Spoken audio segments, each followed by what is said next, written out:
Téléspectateurs, téléspectatrices, amis fidèles de l'émission Les Points saillants de la presse du jour, bonsoir.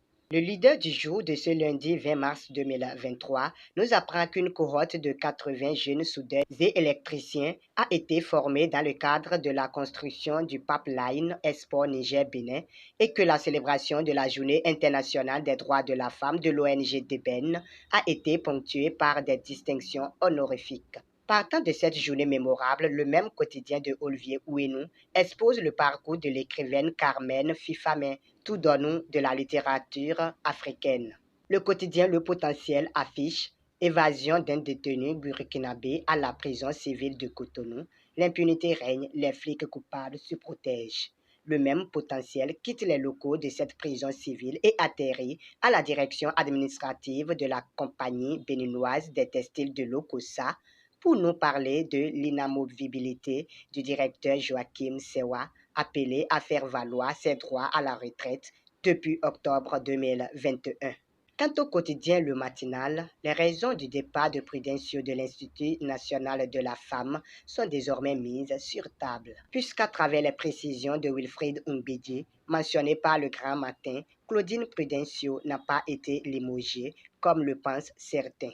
D'après le quotidien L'Autre Vision, ces clarifications du porte-parole du gouvernement ont permis de remettre les pendules à l'heure. Abordant l'évolution des travaux du projet d'aménagement de la route des pêches, L'Autre Vision informe à tous les propriétaires ou présumés propriétaires qu'ils sont invités à consulter les plans et répertoires du périmètre cible.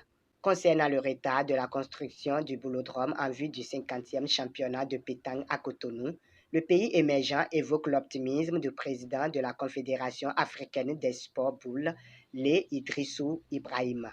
L'événement du jour revient sur la célébration de la Journée internationale des droits de la femme avec l'honneur que Lé Solange Meou a fait aux femmes de la commune d'Alada. Parlons politique dès à présent avec le quotidien La Guérite qui met en relief l'affaiblissement des partis politiques de la mouvance suite au remaniement ministériel avorté par le président Talon. Dans l'espoir de tirer au clair l'animation de la vie politique au lendemain des législatives, Dynamisme Info s'interroge. État de lassitude des autres partis au profit des démocrates. Le même quotidien analyse la récente nomination prononcée à la tête de l'Institut national de la femme et martèle que 2026 ne se jouera pas sans Claudine Prudencio.